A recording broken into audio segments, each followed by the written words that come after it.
So, welcome to the first of the subjects videos, where this is a new series where we're going to go through all the sort of subjects you're going to be teaching your pupils, from the beginner's first lesson to the junctions to the manoeuvres.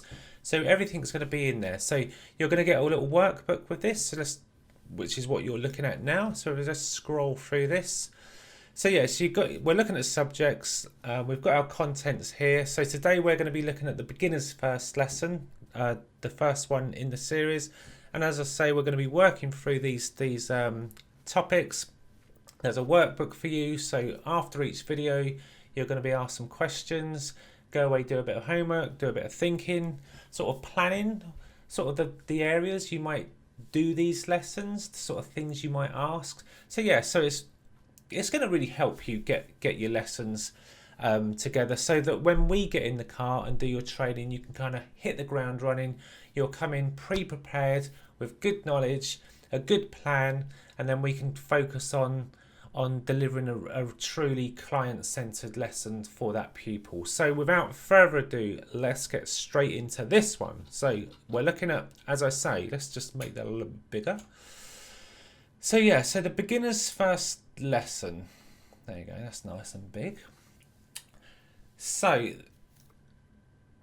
we're going to look at the points to consider when putting this lesson together, and I'm just going to run through some of these all of these bullet points, and then we'll get into the actual planning of the lesson itself.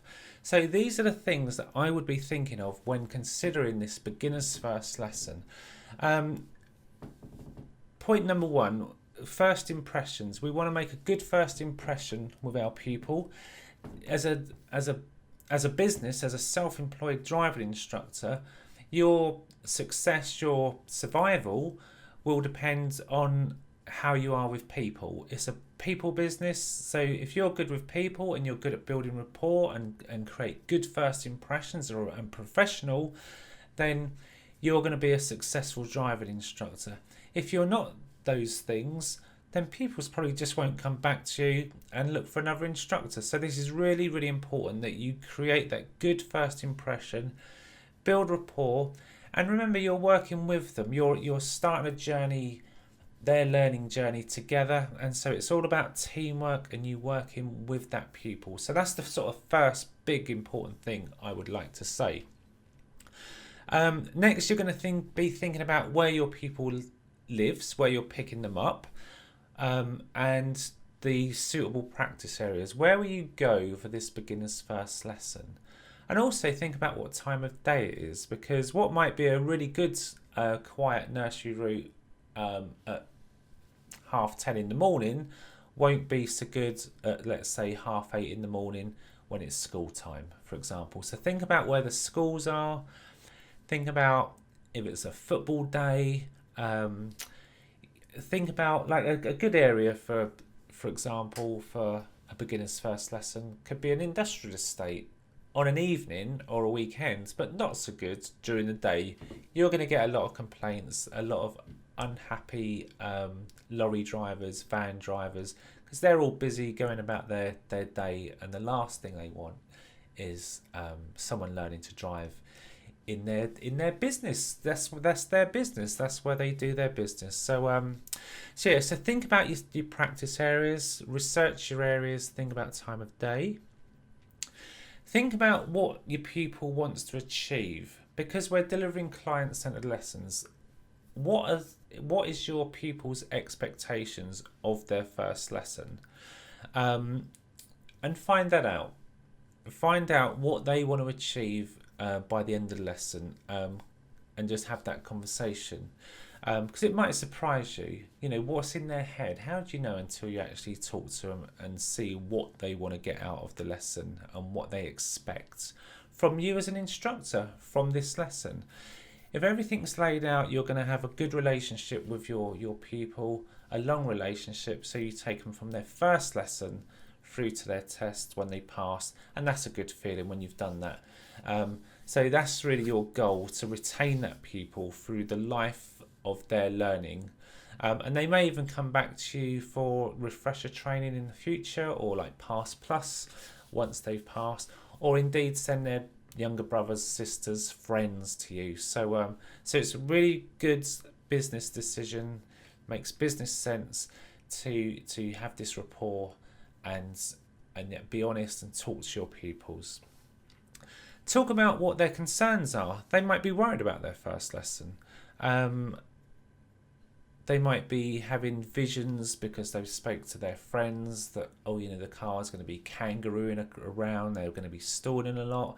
Their friends might have been taken onto a busy dual carriageway on their first or second lesson, and they're a bit terrified about that, thinking, oh, you're going to do that to me. So talk to them, find out what their concerns are. And then you can address those concerns and reassure your pupil during that lesson, so there's no bad surprises, that they feel comfortable with you, that you're not going to ask them to do things that is just beyond their capability or what they feel they can do. So you're their coach, you're their guide to guide them through this journey, and having this good relationship is really, really core, so that you get the feeling here. This first lesson is all about creating this relationship between you and your pupil for a long lasting, good, healthy business professional relationship. Think about balancing your talking with practice. The beginner's first lesson, if they know nothing about the car, there's going to be a lot of talking, and we don't want them to get bored, so we want to make it interactive, we want to involve them, we want a nice lot of practice. I've put the 20-80 rule here with, you know, balance your talking 20%, 80% doing and practicing, because that's where the learning is going to take place. On a beginner's first lesson, this is going to be a challenge. You might not achieve that 20-80 rule. So, but just be mindful and find out what kind of, how your pupil learns. What is their learning style? They might like explanations and visual aids and things because that's how they take information in. But others, and I would suggest the majority, will learn best just by getting their hands on and doing. So talk to them, find out how they learn, and get that balance of talking and practice right. As we've already said, we want to make it a client-centered lesson, not a generic lesson. Don't get in the habit of saying, well, this is how I do my beginner's first lesson for every pupil, and I've got that sus now, so that will therefore work for every single pupil. Wrong. No, you need to make your lessons client-centered, and this is an essential part of your part 3. If you do not deliver a client-centered lesson when you do your part 3, you will not pass. So get in the habit now, early, and make all your lessons client-centered, and move away from these generic lessons like this. I don't want you to, what we go through today, I don't want you to think we're going to come up with a plan soon. That plan is not going to fit everyone. You need to be thinking about your pupil and making it client-centered, and not just like run-of-the-mill. You know, you don't want to be the instructor that sort of says, well, by this time we need to have done this, and then we're going to do X, Y, Z, and then by this time we're going to move on to this. Well, it just, real life just doesn't work like that. Every pupil is different, and every pupil will take a different amount of time to grasp and understand and practice what it is you're trying to teach them. So I've had beginners on a first lesson that have been natural at driving, and we've moved way beyond their expectations. You know, their expectations might have been just have a go at getting the car moving, stopping with a bit of steering, but we've done much more than that, and had a good old drive, you know, like a drive out to where they work on a country road, because they were that good. So, you know, you get extremes with your learners. So you don't have a rigid plan. Think client-centered, think what they want, what they can achieve, and make it good for them. Think about your visual aids and handouts, using videos. You could contact your pupil before and say, look, watch this video. This is going to really help you. We're going to cover this. Maybe not on a first lesson, but definitely going forwards once you've built that rapport. And some pupils will like handouts. So we've done a video in the skills videos about visual aids, so you can refer to that. And with all these points here, you know, we've done the skills videos which you can refer back to. So like, what does your pupil want to achieve? We've done a video on that where we talk about setting goals for your pupil. Practice areas, we've talked about route planning. So there are separate skills videos to back these points up, but this is just relating those skills to this subject of the first lesson. Okay, so yeah, effective use of questions and using your listening skills to extract that information. Again, we've done a skills video on that. So use all these skills when you're putting these lessons together. With the beginner's first lesson, clarification of words and terminology. So let me explain. We don't want to be throwing like, oh, find the biting point when they don't know what the biting point is. So if you're using jargon like the biting point, explain exactly what it is, what it means, how to achieve it. So we want to be very careful with our words in this first lesson. So for example, if I was talking to my pupil and we're about to get going, I might talk to him about the sort of words I'm going to be using. So once we get going, I'm going to say off the gas. And what I mean by that, I don't actually mean take your right foot off the pedal and rest it on the floor. I just mean relax your foot and just gently cover the pedal. You can touch the pedal, but you're not pressing it. And if I say with your right foot, just cover your brake, that means just move your right foot over and just touch the brake pedal, but don't press it.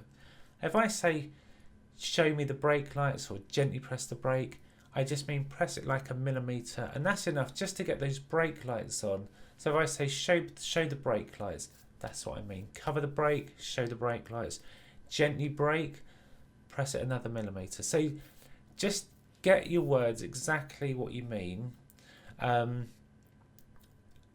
to help you when the car's moving, so the pupil's not thinking, what do you mean by that? Because they will take you literally, so you just have to be very careful of that happening. And yeah, just explain the kind of words you're going to be using, and you'll be doing that in your briefing before you get moving. So yeah, so clarify your words, explain jargon, the terminology you're going to be using.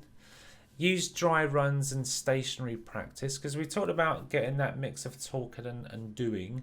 So when they're doing the cockpit drill, for example, don't just show them a visual aid of DHSSM or DSSM, whichever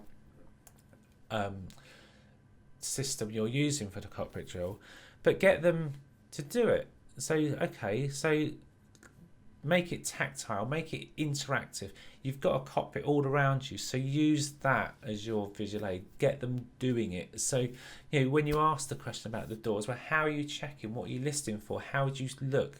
Because I have seen instructors in the past using like a visual aid. They might as well be sat in their front room, showing a picture of a door. And if you've got pictures in your visual aids, they're just for you, for prompts to talk about certain things. But you're in a car with gear levers and steering wheels and things, so use that and get them involved, get them having a go, and you can do that whilst they're sitting stationary, and then the practice has started, isn't it? So you're getting them involved, getting them doing it.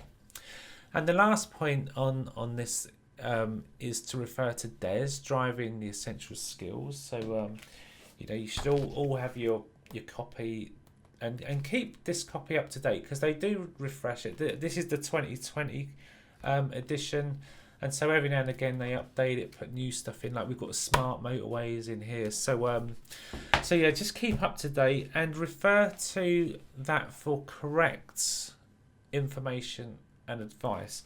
So for example, when moving off, do we find the biting point first and then set the gas, or do we set the gas and find the biting point? Well, if I leave that one with you, what you want to be doing, go into DES and look at the section 5, starting to drive, and look under moving off.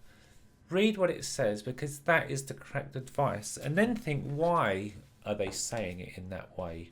Okay, now you might have a car with vehicle technology that requires you to do that a little bit different, but that's okay. You need to do it differently to what your car says, but just be aware of what DES says, because that's what the DVSA have put out there, and that's what the examiners will regard as correct information. Okay, so that's really important that we give them the correct information, because when it comes to your part 3, you will be marked on do you give correct information, and where do we find that? In DES. Okay, so let's think about putting this lesson together. So let's just scroll onto the next page. So this is a suggested suggested lesson structure for the first lesson, and we're going to use the ROMP structure. So again, we've done a skills video on lesson structure and ROMP. So just to remind you what ROMP stands for is there's a recap, setting objectives, M for the main points or the briefing, P is for practice, and S is for the summary. Okay, so this is what I would suggest for you as an outline to do for your beginner's first lesson. So let's go through these in turn. So the day before, 1 or 2 days before the pupil's first lesson, call them. Give them a call, and the main purpose of this is really just to put them at ease. Because I've had pupils where I haven't done this, and sometimes people cancel, and I think, oh, why did they cancel last minute on me on their first lesson? Haven't even met me yet, feel quite offended. Then I've had pupils that have attended, and at the end of it, one of them, was the moment the penny dropped to me, one of them said, oh yeah, no, I'm so glad I did that lesson today. I was literally going to call an hour before and cancel it because I was so nervous. I was actually physically sick. And I thought, wow, that was an eye-opener to me, that people felt like that on a first lesson.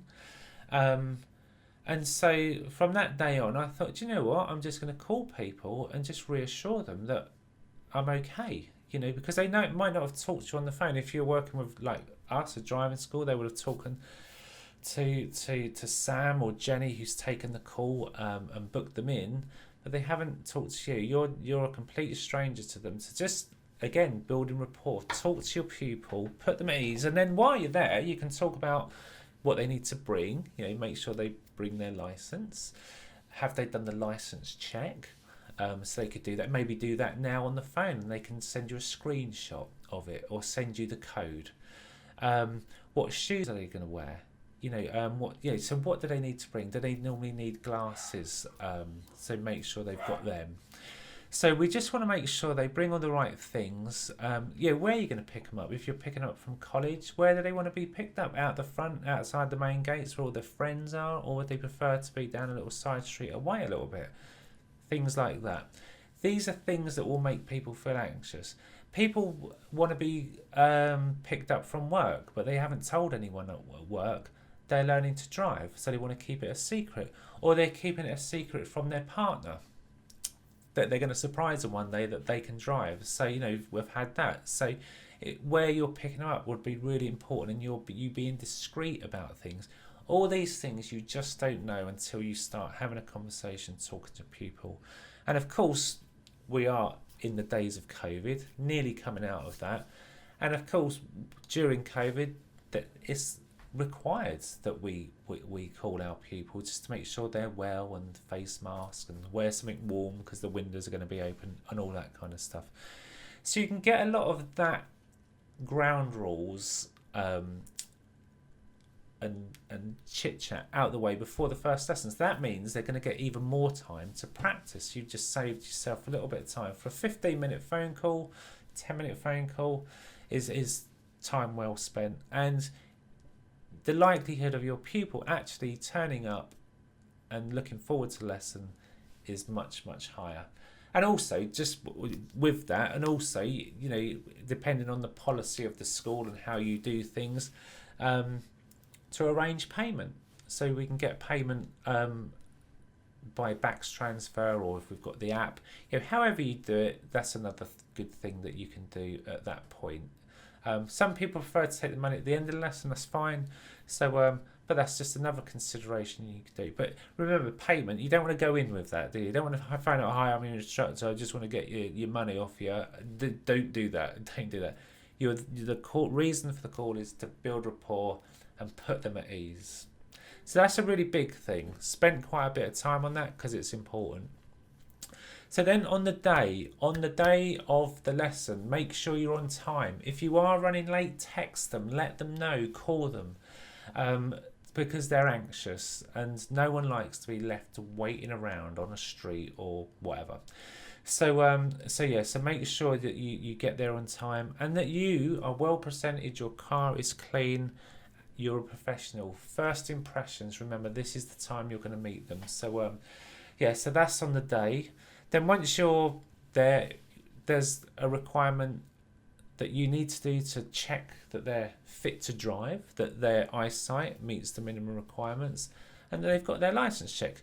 You might have done part of the license checks on the call the day before, but now you physically just need to see their provisional license. And also, while you're doing this, think about the eyesight check as a learning opportunity, rather than just stand here, read that number plate, great, get in the car. There's an opportunity for your pupil to learn what the distance is and why it's like it. So what I would do with my pupils is I would just get them to read the furthest number plate they can read. It could be 40 metres away, and they go, yeah, no, I can read that one up there. And so I'd sort of say, well, how far do you think that is in metres? Blah, blah, blah. We have a little conversation. And then I say, do you know what the legal requirement is? Not often they don't. So I say 20 metres. How would you judge 20 metres? Blah, blah, blah. And so have you got the information on that? Because it's 5 car lengths. Or if you was in a car park, it's 8 bay widths. That's a good way of sort of having a rough guide of what 20 metres looks like. But for your pupil, the learning opportunity is that, as they're young, if they are young on their first lesson, that as they get older, their eyesight will diminish. Once you get into your 40s, 45, it's well known that your eyesight will diminish. And so that's their responsibility through life, that if they feel they can't read a number plate at 20 metres, it's their responsibility to get their eyes checked and check that out. They might need some glasses to drive in the future. It's worth a mention just on that first lesson, because they might just retain that information and think, oh yeah, I remember that's like 20 metres. Once I can't do that, I need to get my eyes checked. Because who's responsible? Later on in life, when they're pulled up and they can't read a number plate, at least we've covered it and they know. So just try and think of anything you're doing is, why are we doing it? Is there a point? Is there a learning point? Is there something they need to know? Because they are responsible drivers and it's for a lifetime of driving. So that's think about your national standards and what that says. So we're just promoting that and encouraging them to be responsible. And so just with eyesight, there is something to be learned, something they can take away that they probably didn't know that will help them later in life. So that's really my point on that. Don't spend too long on it though. Just quick. Yeah, I'm literally taking maybe another 30 seconds on what it would have taken if you just said read that number plate. Okay, so recap on previous experience. So now we want to find out about what our pupil knows. We might have done this on the phone call previous, because you'd probably asked that, wouldn't you? But if you haven't asked that already or you've forgotten, just find out what they've done. Have they ridden push bikes? They might have ridden go-karts. I had a guy that come to me on his 17th birthday. He was a pro karter, like one of the best in the country. And yeah, so that was a different lesson to like a beginner's first lesson, because he wasn't really a beginner. He kind of knew how to handle a car, but it was a little bit different. They might be a gamer. Think about Jimmy Broadbent. He's a gamer. And he's so good at gaming, they invite him to race proper cars, because that skill has transferred. So, where they're using the steering wheel and the gears and the pedals, can that translate to this lesson? Yes, it can. Don't think of it just like a video game and it's not relevant. Yes, there's differences, I get that. But can they steer? Because they might have, on their game, steer like that and have a fixed grip, where we'd need to think about that. So you can sort of get into their world, and this will again help you build rapport, because you're thinking like they are. They might be a mechanic, and even though they know about clutches and they fix clutches, but they've never used a clutch. So tailor make it. This is the being client centered, and giving them the lesson that they need rather than the lesson you want to deliver. So be adaptable, be flexible, client centered. Okay. Once you've got that information, you can agree some goals. So you know what their expectations are, what they want to get out of the lesson, what they've done before. Now you can cobble together a client-centered lesson and agree some goals. And typically a beginner's first lesson would be really to get the car moving and know how to do that, know how to stop the car and know how to steer the car. It's all about controls. We're not going to be teaching them how to do a junction or a roundabout, even though we might experience that on a first lesson, quiet junctions, quiet roundabouts, because we'd need to go around the block, let's say.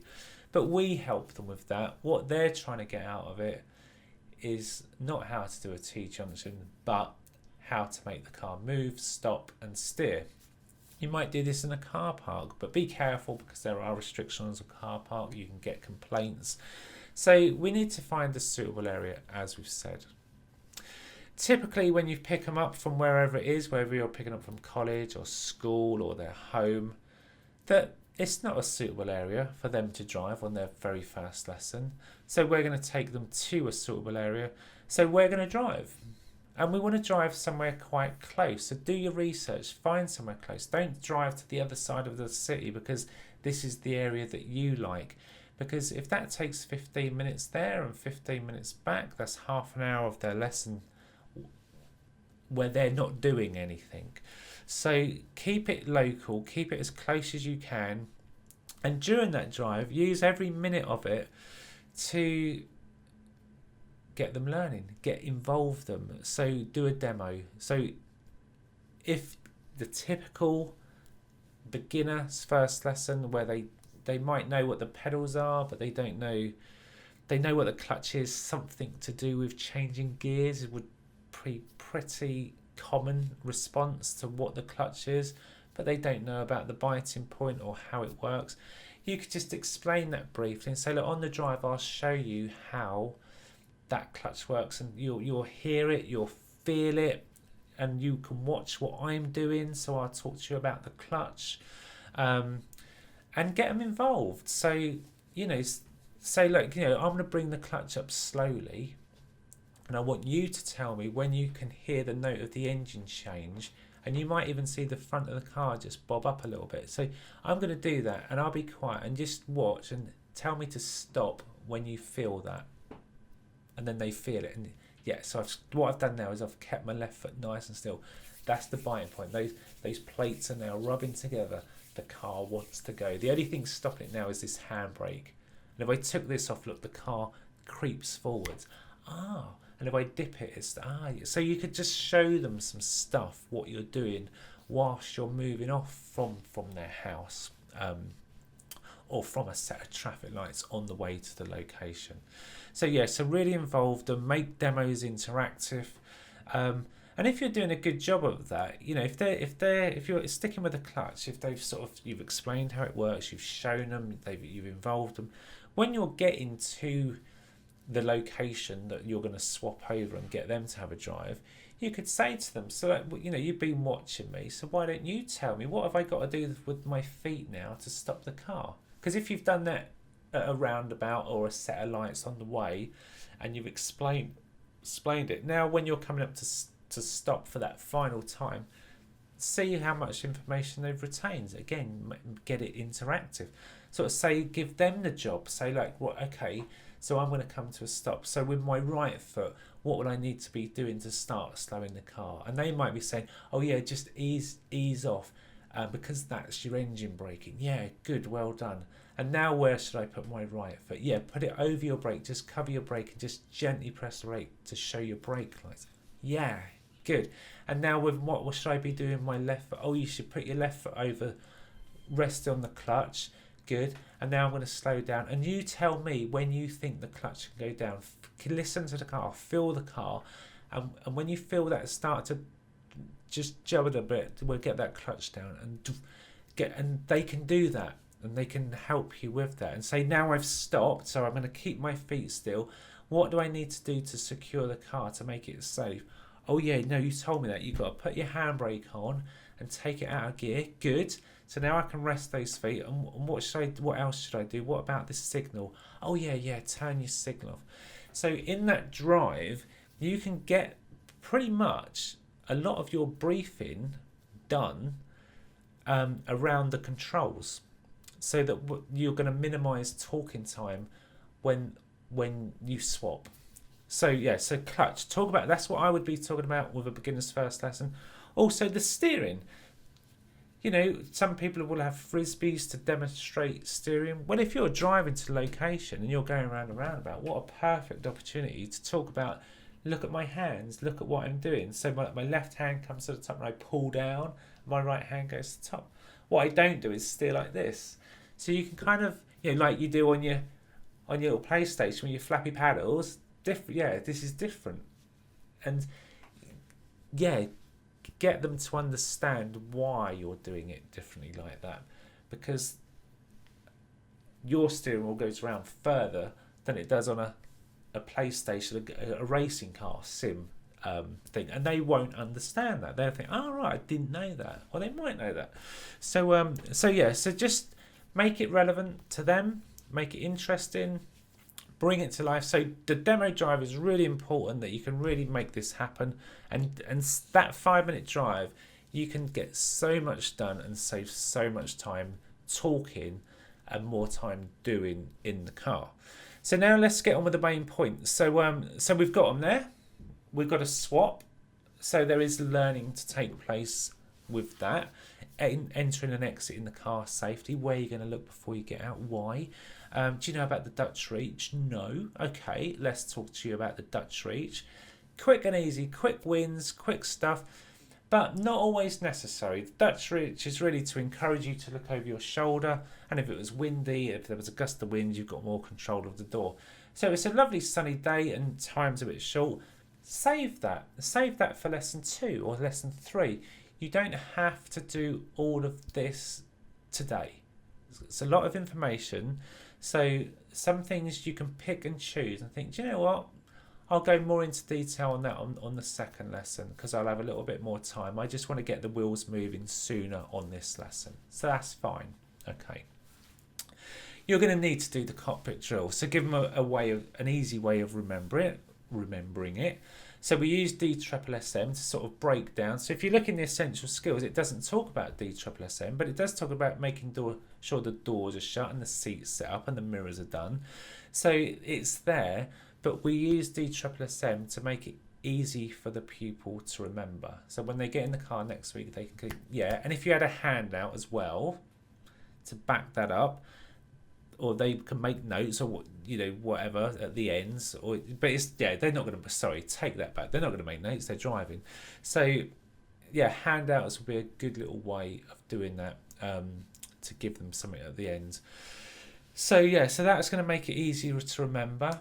Make it interactive, as I said, this cockpit drill, get them involved when it comes to setting up the mirrors. If you're talking about the different types of glass, get them to figure out, well, which one's the true picture, which one's lying to me. Maybe they can look over their shoulder and see for themselves which one is which. So so that's what I mean. Make, rather than tell and lecture, interactive, talk to them, get them solving problems, get them thinking, challenging them. That's how you're getting them involved and making it interesting for them. Obviously, you're going to talk about the main controls. If you've done a good demo, you've done that. You've talked about the clutch. You've talked about how you're going to use the gas. You've talked about the brakes. You've talked about changing the gears and where the signals are. You don't need to cover the wipers because it wasn't raining. So keep it relevant, keep it short, so you can get your main controls done on the drive there, and then get them in that seat and just let them have a go. So we talked about stationary practice and dry runs. Now they're in the driver's seat, let them find the bite point. Let them set the gas between 1 and 2,000 revs. Let them hear it, let them feel them. Let them press the brakes with the engine running so it feels different than when the engine's off, for example. Go through the starting the engine thing. What are the safety checks before doing it? Handbrake, neutral, warning lights, things like that. Just, get them to do it properly. Watch them, make sure you get them into good habits from day one. You're going to talk about moving off and using the POM routine. You're going to talk about stopping and using MSM for stopping. So do an explanation, short explanation. And when I say short, moving off and stopping explanation, 5 minutes, if that. Because all you're just going to be explaining is the words that you're going to be using. For example, to move off, we're going to use a little routine called POM, and it stands for prepare, observe, and move. To prepare the car, what we're going to be doing, we're going to get the engine started. You're going to get your clutch down. You're going to select gear 1, and with your right foot, you're going to set the gas, and with your left foot, you're going to find the bite point. You're going to keep your feet nice and still. Okay. You're going to put your left hand on the handbrake, ready to release it, and right hand on the steering wheel. That's it. You're prepared. Observe. You're going to look ahead, centre mirror, right mirror. If it's safe, you're going to check over your right shoulder. And if you can help me with this, if it's safe, I'll ask you, is it safe? And if it is, then we'll go on to the M, the move. And if it's safe, what we're going to do, handbrake will come down, clutch will come up slowly as the gas goes down. So like a seesaw effect. So you're going to go handbrake down, clutch up slowly, gas on a little bit more, and check those mirrors again. And that's it. Prepare, observe, move. Then we're going to stop. You get the idea. I'm not going to go through that. Quick, easy. You're talking about the words you're going to use. Get them to do it. Say, right, now I can talk you through. I'm going to help you with this. Get them doing it. Okay. What else are you going to put in this lesson? Safe places and positioning. So safe places to stop. Positioning. How are they going to judge so they don't hit the curb? Maybe the use of a reference point. Maybe don't do that on the first time. Maybe do it on the second or third when they realise that it's a bit difficult. Maybe you've needed to help them with the steering to stop them hitting the curb. So now there's a learning opportunity for them to think, oh yeah, do you know, how would I do that on my own? So now incrementally add things. Don't throw it all in at the beginning. That's going to overwhelm them. Let them have a few goes at moving off and stopping. Fix a problem. Think, oh yeah, you can't judge where the curb is. Okay, let's introduce some way of judging that. Maybe a reference point. Yeah, and get into that. Then expand it into scalp, safe, convenient, and legal places. So like, where wouldn't you stop? Oh yeah, I wouldn't stop near that junction or that bus stop. Yeah, good. So incrementally as they go through typically I would have a 2-hour first lesson. That's a long time. So build these things in as you go. Not all before they do their first move off. That's going to be so much information. Little bit, get going. Little bit more, get going. Add. Incrementally build in layers. Okay, steering. They're going to be steering on this first lesson. So you want to talk about pull push or rotational steering, but not fixed. The old PlayStation steering wheel method ain't going to work going around a corner because it's going to go wide. So help them understand that. And if you've done a demo, yeah, that will help them. Don't be sort of fixated on which method of steering that they have to use. As long as they're in control and it's effective and it's safe, it's okay. Pull push is the preferred method, but they can use rotational. Gears, not looking down at gears, using the palming method if they need to. I say if they need to, because if they grab it and stick it in second just fine, that's fine. But if they keep putting it in fourth, then maybe palming's just going to fix that. So again, manage that flow of information. Rome wasn't built in a day. You're not going to cover everything in the first lesson. But as you see it, say it, sort it. Say, there's a little technique that might help you with that. Just palm that over, then you get second rather than fourth. Right, that's really good. Thank you for that. See how just keep it nice and easy, keep it nice and simple. You might move on to hill starts. That'd be a really good way for them to learn about the clutch and how to balance the clutch. So I always find that pupils really get it once they've done that. The kind of the penny drops for them and they think, yep, I get that. And use junctions to practice moving off and stopping, because typically, you're going to need to go around the block. I would suggest a block of left turns to keep it nice and simple, but there's going to be junctions on that left block. We're not teaching them junctions, we're just teaching them to practice stopping at the junction and moving off from the junction with effective observations. POM. Don't bring the junctions in yet. Don't start talking about MSPSL and coasting and, or yeah, just keep it to moving off and stopping, as if you was in a car park or a big long runway and you were just turning around at the end. We're not dealing with junctions yet, unless, of course, they find all that really easy. Then you can give more responsibility to them for junctions, because they're getting it. Okay. After all that, you know, wherever you get to it, you know, you might not do all of this. You might do more than this. Like I say, you might move on to junctions where they're actually doing the junction independently. So once you've done all this and you've got to the end of the lesson, I would allow 15 minutes sort of towards the end to get them back and do the rest of the little bits here. So we're going to drive back home, consolidate learning, get them involved, get them to tell you what you're doing. They might be good enough that they can drive back. You never know. Don't have a closed mind to that, because your pupil might actually have shown you like amazing skills and say, do you know what, where you live, we can actually, with a bit of help from me, get you back to your house. I feel I can do that with you safely. If you feel it's just like going to be not that, then drive them back. So make a decision, but it's not one size fits all, as you probably get the gist. Client-centered. It's what they need, what they would benefit from. So yes, you've drive back, consolidate learning. When you get back, summarize the lesson, use a progress record, reflective logs. With how to drive, we have let me just minimize that. We've got an online app, so I've got an example of a reflective log here.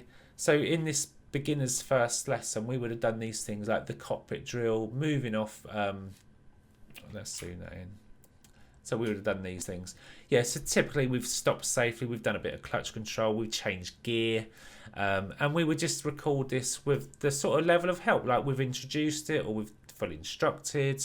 So I would put on the first lesson that we've introduced all of those things, and some things they might have done better, and yeah, so we can just rate them on their progress record. And also, going back to my sheet,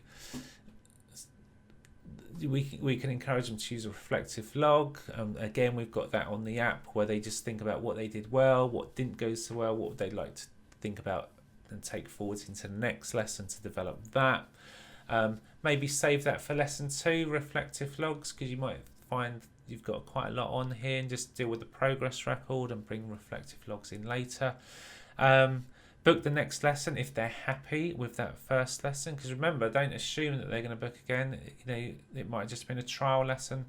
So, you know, if they'd like to use you as their instructor, and that would be the time for me to go through the learning agreement. So, okay, from the learning agreement, this is what you can expect from me as your instructor going forwards. That I'd be on time, I've got a clean car, yeah, all those things that are in our agreement. And in return for that, I would expect from you that, you know, if you bring the appropriate footwear, that you come to the lessons fit and able to drive. So if you've got a party the night before or a late night, you know, don't have a lesson at 8 o'clock in the morning, because I need you to be fit and fresh for it. And talk about the cancellation policy to set your stall out so they don't let you down last minute, and sort of how that would work if they did. So you set your stall out and what they can expect, so they're not upset when you're trying to charge them when they've left you, you know, when they've let you down last minute. So that's the time to do that, and talk about any payment plans, get the money if they might have already paid, or get the money then, or they want to make a block booking, and sort all that out. And then you've really done your first lesson. And it's a lot. That took me 45 minutes to go through that. And so it's a big one. This is the first impression. It's the lesson you want to get right. This is the one that will make the pupil come back to you. If you have a bad first lesson, they might not come back to you and go elsewhere. So yeah, work on this one. And I look forward to seeing you in the car, so you can come and practice this with me, and I'll go through that with you and help you. And yeah, we'll get it done. So I will see you then, and until then, I'll see you in the next skills video. No, sorry, subjects video. See you then.